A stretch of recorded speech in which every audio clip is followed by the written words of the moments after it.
We've known for many years about air therapy for asthma, and yet there are still many healthcare professionals who are not aware of this treatment, and as a result, many patients with asthma are not offered air therapy.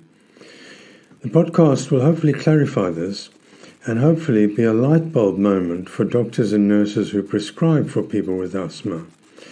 It will also be helpful for those non-medically trained people who have been delegated to provide assistance and education for those with asthma. As well, of course, this will be useful for people with asthma themselves.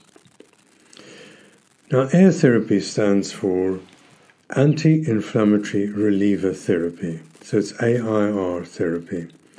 And this is where a combination of an anti-inflammatory drug, an inhaled corticosteroid, is delivered through an inhaler together with a reliever drug. In other words, this is a 2-in-1 inhaler. And so AIR, as I said, stands for Anti-Inflammatory Reliever Therapy, and what it does is it provides treatment for both the underlying inflammation, which is causing asthma, as well as very quick relief therapy for symptoms. Now, before I go into more detail, please do click the follow button so that you'll be alerted of new podcasts as they are published. And also, if you find the podcast helpful, please do share it with colleagues and friends with asthma. Now, asthma is defined as an inflammatory condition where a person has episodes of coughing, wheezing, shortness of breath, or difficulty in breathing, and these symptoms vary in time and intensity. So sometimes you don't have any symptoms, and at other times you do. And also the symptoms can be very severe at times, ending up in a hospital admission, and not so severe at others. Now, asthma is also associated with variable airflow obstruction, and that is the air passages get tight from time to time as a result of the inflammation. So the symptoms in asthma come and go, and the obstruction of the airways comes and goes.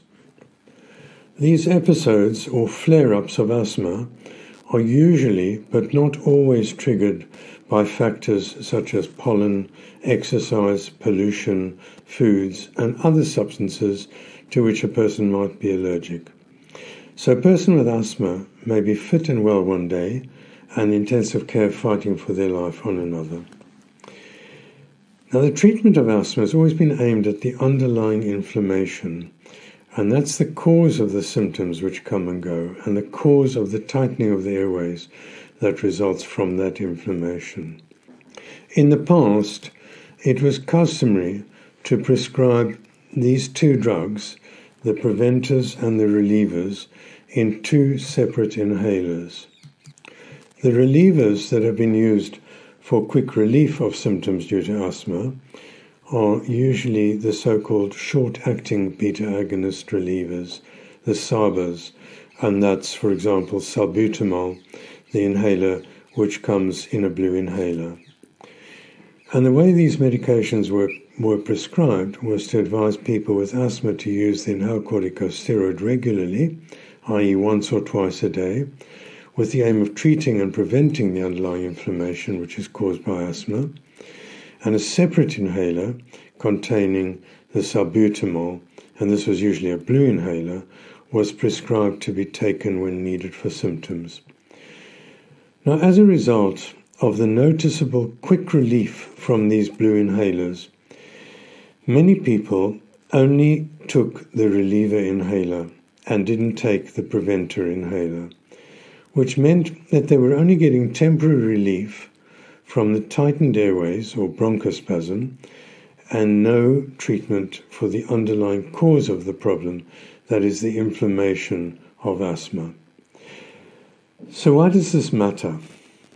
Why is it a bad idea to only take the reliever, which is usually blue, for treatment of asthma?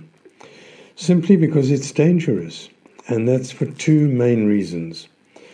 The first reason, if a patient only uses their blue reliever inhaler, they don't treat the underlying inflammation, which is the cause of asthma, and which results in twitchiness with tightening of the air passages, swelling of the walls of those air passages, and blockage of the air passages by cells and other debris.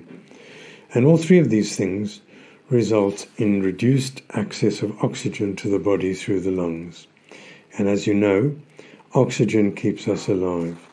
So if you can't get through to the body via the lungs, we're putting patients' lives in danger if they only take the reliever for their asthma.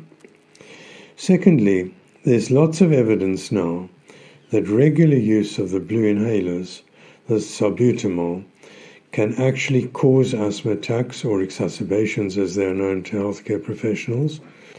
And the other problem with regular use of these blue salbutamol or SABA inhalers is that they can cause asthma deaths. So it's not safe to only use the blue reliever salbutamol inhalers. And these are two reasons why these drugs put people at risk if taken without an inhaled corticosteroid or if taken regularly as their main treatment for asthma. So about 40 years ago, new treatment was suggested where inhaled corticosteroids were combined with short-acting relievers. But for some reason, the pharmaceutical company making this drug, which was called Ventide, a combination of beclomethasone, which is an inhaled corticosteroid, and salbutamol, for some reason the company stopped producing this drug.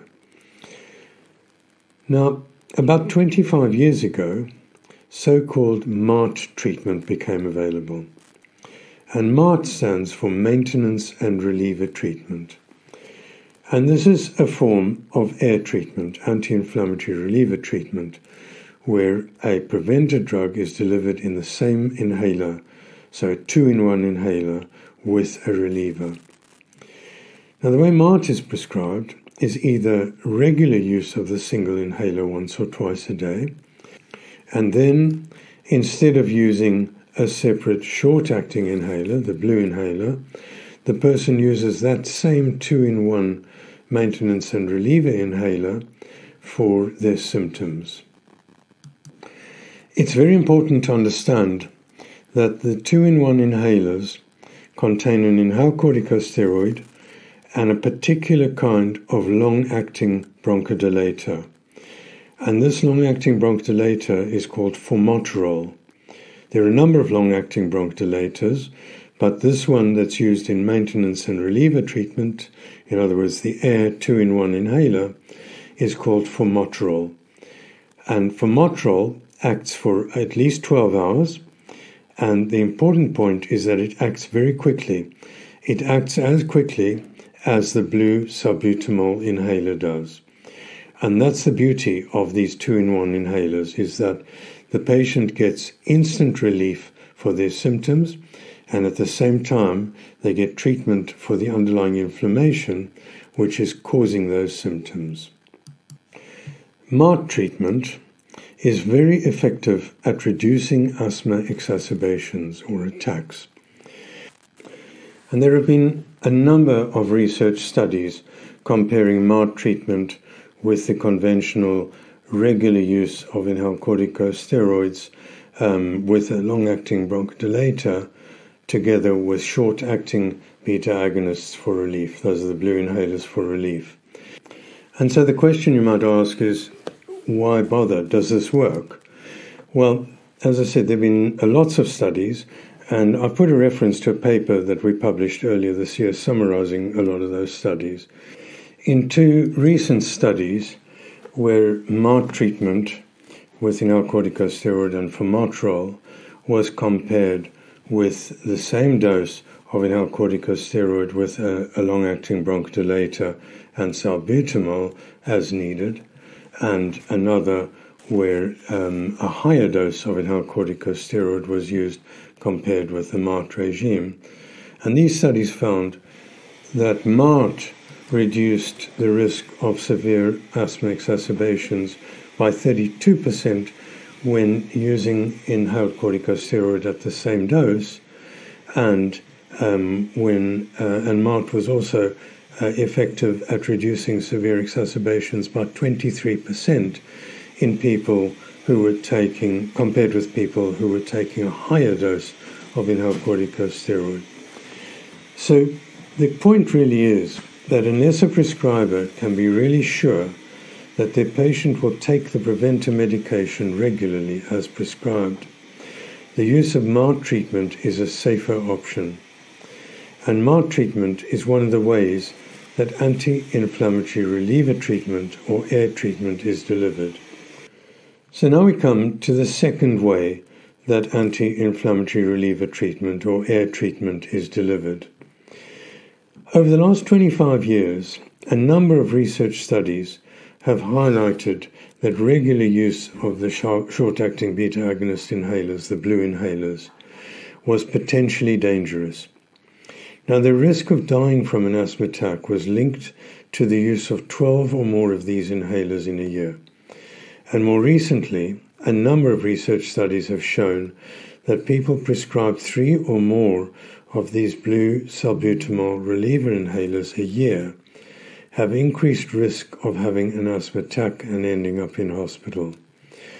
Now, the main problem being that prescribing doctors assumed that people with so-called mild asthma only needed a reliever inhaler for their asthma, and this was perpetuated by national asthma guidelines, which suggested that a reliever inhaler should be the first-line treatment. So in 2019, the Global Initiative on Asthma, which is known as GINA, an international group of asthma experts, made groundbreaking recommendations, and they recommended, on the basis of good evidence, that a 2-in-1 anti-inflammatory reliever inhaler with an inhaled corticosteroid and formoterol, the quick-acting, long-acting beta-agonist, should be used for mild asthma. GINA recommended that this inhaler should be used instead of a blue short-acting reliever inhaler. Since then, over 50 countries worldwide, and this includes the United Kingdom, which adopted the system recently. So over 50 countries worldwide have adopted this system for treating asthma. The scientific basis for this approach has now been accepted in the new UK asthma draft guideline for asthma. I'm delighted about that. And so what's the evidence for this approach? Now, there have been a number of research studies published, and I'll summarize the results of 2 of these for you. The first study compared as needed inhaled corticosteroid formoterol, that's the 2-in-1 air inhaler, with people who were just using a short-acting blue reliever inhaler, the salbutamol. And in those people using the 2-in-1 air treatment, their risk for hospital admissions and emergency visits for asthma attacks was reduced by 65%. And the other study was when an as-needed 2-in-1 inhaler with inhaled corticosteroid and formoterol was compared with regular daily treatment with inhaled corticosteroids plus salbutamol for as-needed relief. And in this study, the risk of hospital admissions and emergency visits for asthma attacks was reduced by 37%. So I hope that I've convinced you as a prescriber that it's safer to prescribe an anti-inflammatory reliever inhaler rather than salbutamol in people with so-called mild asthma. Now, 2 additional pieces of information. Firstly, this air therapy is delivered by an inhaler containing inhaled corticosteroid and formoterol. And as I said, and I want to repeat this because a lot of people don't understand it, formoterol is one of the long-acting bronchodilators, which are called LABAs, long-acting beta-agonist bronchodilators. And the point about formoterol is that it is long-acting, but it is also quick-acting. And that's why it works in this way. It works as fast as, and even possibly faster than salbutamol does for relieving the symptoms. The other long-acting bronchodilator relievers are not licensed for use for as-needed relief. They must be used in combination with an inhaled corticosteroid. Now, secondly, you may have noticed that I use the word so-called mild asthma. Asthma is a potentially life-threatening disease, and it is unwise to consider this as a mild disease. And so most of us refer to asthma severity as either being asthma or severe asthma. And I've spoken about severe asthma in another podcast. I'll probably do another one soon. But so I would not use the term mild asthma when referring to people with asthma. What happens is people don't take it seriously, and that includes healthcare professionals, and people with asthma or parents with children with asthma don't understand the need to follow their doctor's advice on treatment. And in fact, in research studies on asthma deaths, about 30% of people who believed to have mild asthma had died from asthma in those research studies. So it's safer to prescribe a combination anti-inflammatory reliever inhaler, a 2-in-1 inhaler, rather than a short-acting reliever if the patient is only going to be using the reliever intermittently or occasionally. And that also goes for people who only need to use their inhaler before exercise.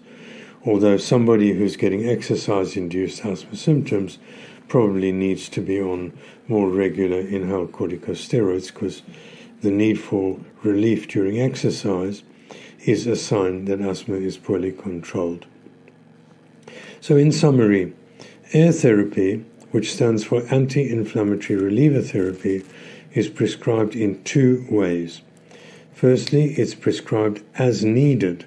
In other words, when the person has symptoms, and this is usually in people with so-called mild asthma, where the risk of asthma attacks is reduced respectively by 37 and 65% when compared with regular inhaled corticosteroids and salbutamol reliever and salbutamol alone. And secondly, AIR is prescribed as MART, which is maintenance and reliever therapy for people with moderate and more severe asthma. That's steps 3 and 4 in GINA. And MART therapy reduces the risk of severe asthma attacks by 32% and 23% when compared respectively with equal and high-dose inhaled corticosteroid with long-acting bronchodilators with salbutamol for relief. Now, I put a link to the two resources for further reading, as well as my website where there is more information.